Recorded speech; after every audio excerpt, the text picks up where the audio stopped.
Hi there, welcome to another episode of Celebrity Trail with me, Wong King Wai, in the show that takes you into the special spaces that celebrities spend a lot of time in.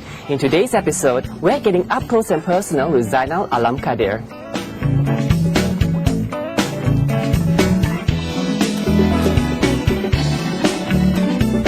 Zainal Alam Kadir, or popularly known as Alam to his fans, is a man who wears many hats.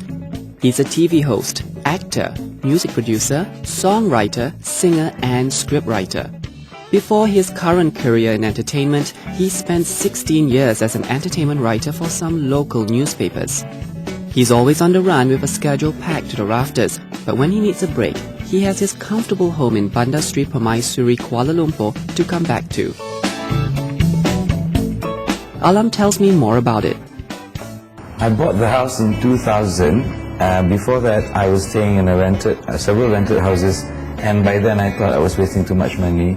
And since the first time I started working, I've always wanted to have my own place.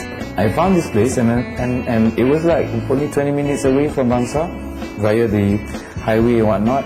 So I thought, yeah, there's a possibility there. So I told a friend about it, and he decided to just take a look at the place, and he said, you got to see this place, there's one particular parcel which is ready.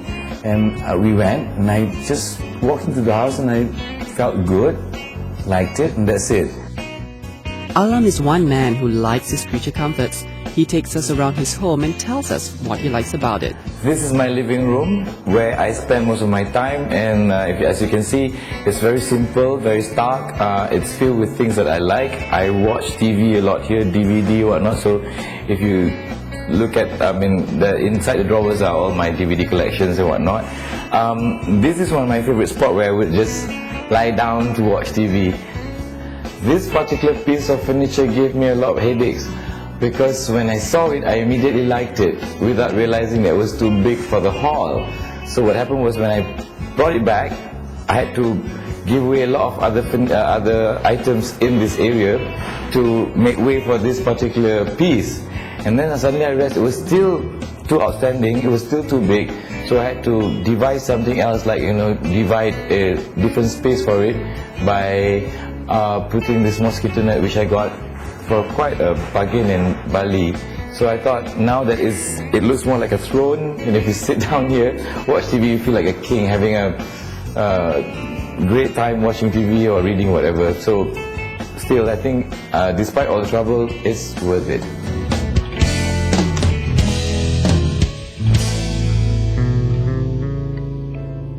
I'm a true blue Mua boy, so these two paintings I actually bought in a small shop somewhere in Mua, and it reminds me so much of home.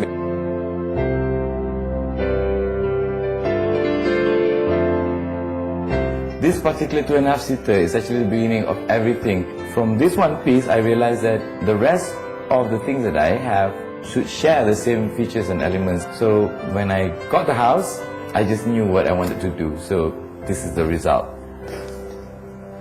Everything about the house is about history as well, and it's all about me. I enjoy history, and I enjoy things that brings a story with it. And take this chair for example, and it's part of a whole set of 6 chairs. It was bought by my mom when she first started working, and then she gave it to my grandparents, and when they passed away, it was sent back to my mom's house. So I was guilty enough, when I was 17, I painted it orange because I thought it was the color of that year. But that was in the 80s, so after that, when I started working, I came back, and because I have this idea of refurbishing furniture and old stuff and old furniture and old things in my house, so what I did was refurbish it, strip back the paint, and this is what it looks like now, and it's one of my favorite things as well.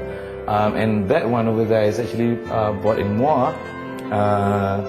It's supposed to be a Baba Nyonya heritage because there's some Malay influence there, but it just caught my eye, and I just had to have it.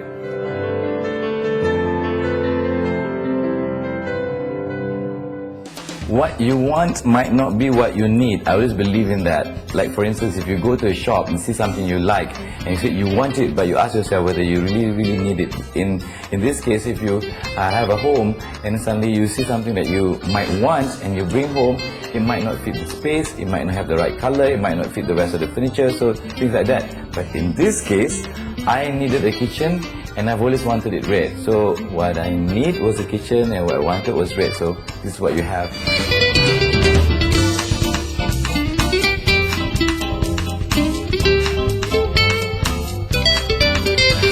This is my sanctuary, my bedroom, and everything started with this bed.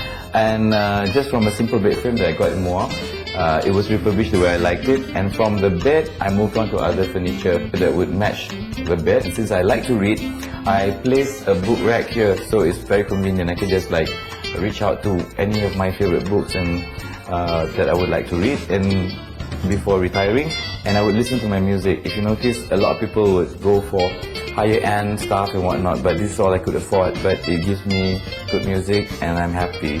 If you notice, everything in this room would be from all over the place, actually from almost anywhere, but somehow they seem to be in harmony with each other. So I wish I could show you the rest of the house, but it's all still work in progress. So I hope you enjoyed what I've showed you, and I hope you can learn a thing or two, and maybe you can improve whatever you have at home. And that's all for now, and you take very good care of yourself.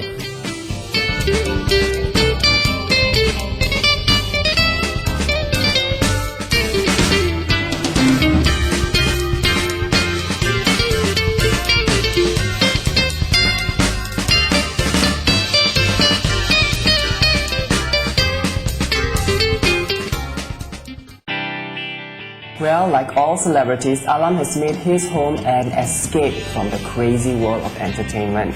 Here are 2 interior design tips that Alam has used in his home that you can actually try it at home. He suggests that you should choose one item that you like and then build around that item with complementary pieces. And he says to always remember, what you want may be not what you need. So take your time when you're looking around for furnishings because you might regret it in the end. Well, that's another episode of Celebrity Trail. If you want to know more about Alam's home, be sure to pick up the April-May 2010 issue of Haven, a bi-monthly interior design and garden magazine published by The Edge. I'm Walking Wai. Until next time, take care and goodbye.